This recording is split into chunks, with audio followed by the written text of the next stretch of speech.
जिसका नाम मोहम्मद बिन कासिम था। क्या नाम? मोहम्मद बिन कासिम। उनके ससरे का नाम हज्जाज बिन यूसुफ। ससरे का तो मालूम? अरे मालूम ससरे का तो क्या बोलते हैं? ससरे बोलते, बकरे बोलते, ससरे बोलते। प्योर उर्दू में ससुर बोलते, और भी प्योर उर्दू में खुसर बोलते। समझ में आई बात? उतनी प्योर उर्दू बोलो ना को तुम्हें ससरत बोलो।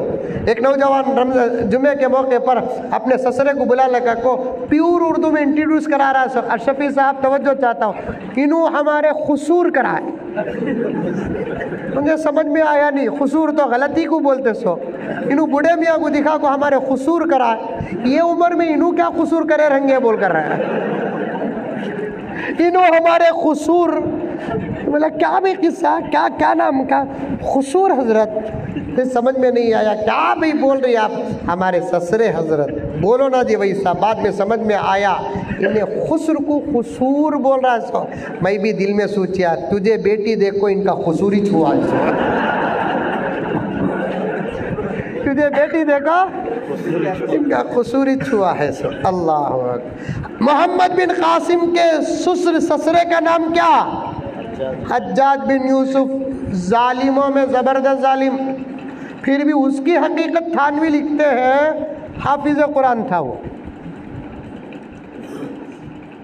रोजाना रात में 200 रकात नमाज पढ़ता था। जालिम था। अपनी बेटी का निकाह मुजाहिद से किया।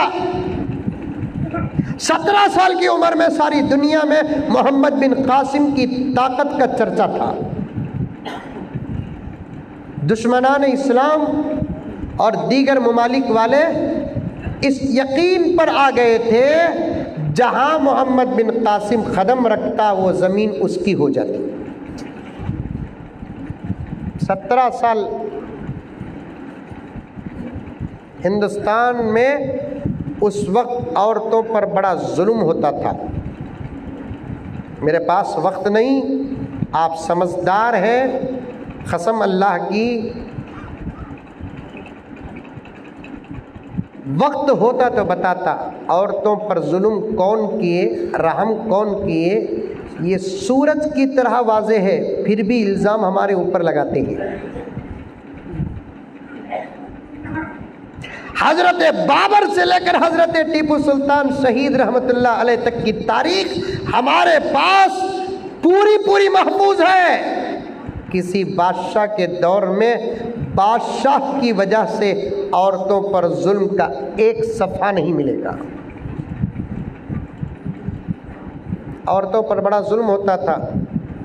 यहाँ की औरतों को बात पहुँची कि अरब में एक नौजवान है जो अमन व अमान, रहम करम के लिए सारी दुनिया का दौरा करता है। चलो उसे बुलाकर यहाँ का जुल्म मिटाएंगे बोलकर उसे बुलाए। उन्हें आने की खबर पहुंची।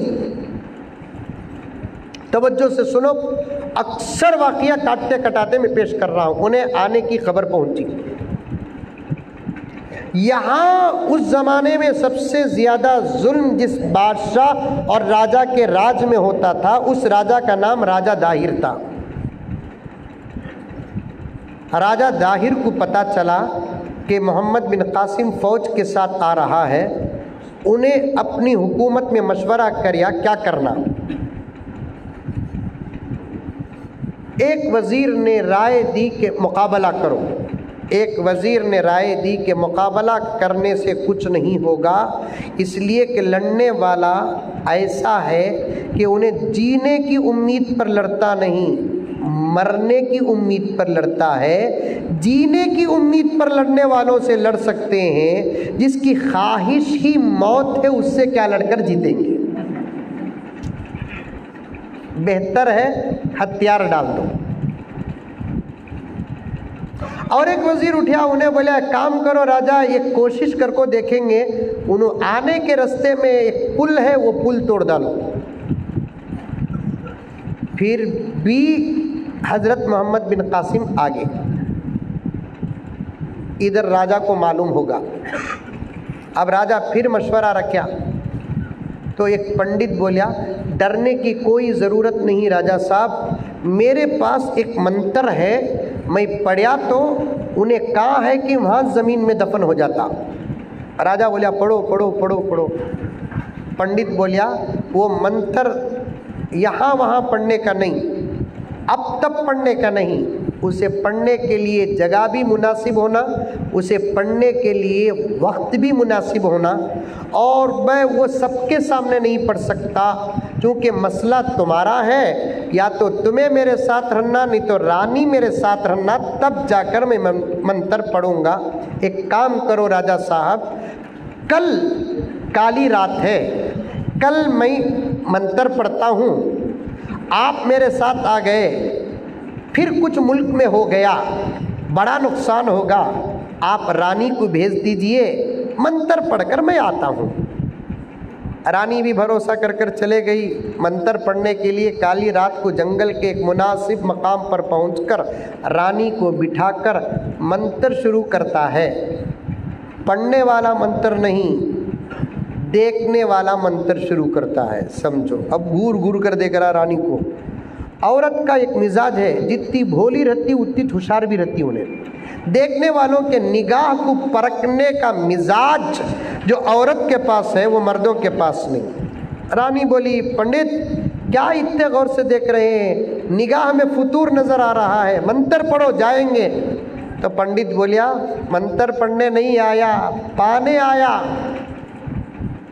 रानी बोली, राजा को मालूम हो गया तो मोहम्मद बिन कासिम को बाद में मारेगा, तुमको पहले मारेगा। तो पंडित बोलिया, मैं मिला तो ना मारने, मेरा काम होता मैं जातूँ। अब तू मैं तकरार हो रही थी। एक नौजवान वहाँ से गुजरता है अंधेरी रात में, इनकी आहो पुकार, इनका चीखना चिल्लाना सुनकर वो नौजवान करीब आता है। तो रानी ने इशारे के ज़रिए से पूरा माजरा रख दिया उस नौजवान के सामने। नौजवान ने पंडित को देखा तो चेहरा बता दिया कि ये इंसान गलत है। निकालिया तलवार, एक वार में 2 टुकड़े कर दिया। अब रानी को बोलिया, दीवाने कामा करना नहीं, हालात ख़राब ही, अकेले किसके साथ भी आना नहीं, चलो जाओ तुम्हारे घर पे। रानी बोली, मुझे जाते हुए डर होता है, तुम्हें ज़रा मंदिर वहाँ तक छोड़ो, हेल्प। हमें भी 2 व्हीलर चलाते चलाते इंतज़ार करती, कौन तो भी हेल्प पूछेंगी क्या बोल कर रहे। अब इन्हें बोल रही है तो नौजवान ने कहा कि तुमको मैं मंजिल तक तो पहुंचा सकता हूं, लेकिन मेरी 3 शर्तें हैं। रानी परेशान होगी, बुढ़े से छुटी तो अब जवान के शर्तों पर अटक गई। क्या शराइत है पता नहीं, क्या शराइत है। नौजवान कहने लगा, पहली शर्त ये है कि तुम्हारे पैरों में जो घुंघरू है उसे निकाल कर मेरे साथ आना होगा। दूसरी शर्त ये है कि रास्ता तुम पीछे आते आते मुझे बताएगी, मेरे ना बराबर चलेगी ना मेरे सामने आएगी। तकवा देखो। हमें तीसरी शर्त ये है कि यहाँ से निकलकर मंजिल पहुँचने तक बीच में ना तुम हमसे बात करोगी ना हम तुमसे बात करेंगे। अल्लाह, ऐसे बने तो हालात बदलते सो। बस्सा में चढ़ते, आजकल तो बस्सा में औरतों को बड़ी फैसिलिटीज़ है, अब वो 1 तारीख से बंद भी होता कहते, समझ में आई बात है। मैयता छोड़ डाल को कर्नाटक की औरत अब कांग्रेस पर रोने वाली हैं। बस में कब भी चढ़े तो बुढ़ा आको खड़ा की, बुढ़ी आको खड़ी की, बड़ा आदमी को खड़ा की, बच्चे वाली आको उनकी खड़ी की, उठ को हमें सीट देते नहीं, चुपके भी एक्टिंग करते ताकि उन्हें खड़ने वाला सूझ जाना इन्हें 100 को मरगा है। वो कौन सी टीवी जवान पुट्टी आको खड़ी, please excuse me, you are sit down, इन्हें उठ को उसे सीट देता, उन्हें भी समझ जाती इन्हें सीट रहम करम की वजह से नहीं दिया, मेरी उम्र का फ़ायदा हासिल कर रहा है। बैठते बैठते शुक्रिया भैया कदी उदाच।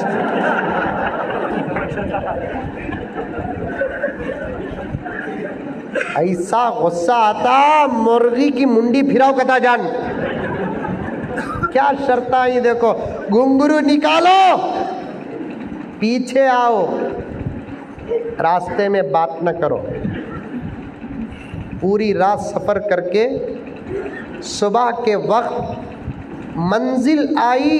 रानी ने कहा, ओ भाई हमारी मंजिल आ गई, आप भी आओ, हम राजा से इनाम दिलाएंगे। इनाम गिनाम की कोई ज़रूरत नहीं, ये तो हमारी सेवा है, हमारी खिदमत है, जाओ।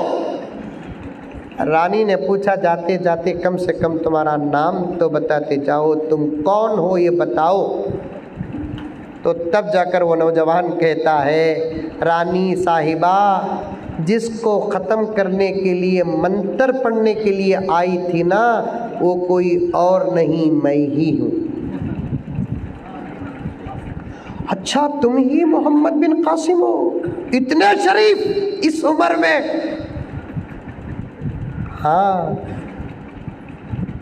तुम्हारा धर्म इस्लाम, तुम्हारा गुरु मोहम्मद बिन कासिम कहते हैं हुस्न इत्तेफाक, मेरा गुरु वो है जिसका नाम के मुताबिक मेरा नाम है। समझाने के लिए कहता हूँ मैं, मेरा गुरु तो वो है जिसका नाम भी मोहम्मद ही है। रानी सोचती है, अल्लाह, छोटे मोहम्मद के ये अखलाक हैं, बड़े मोहम्मद के अखलाक का आलम क्या होगा।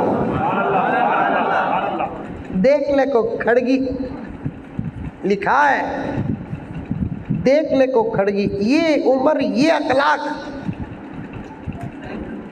आज है हमारे पास नौजवानों ऐसे अखलाक। फिर पूछते हैं कि हालात कब बदलेंगे।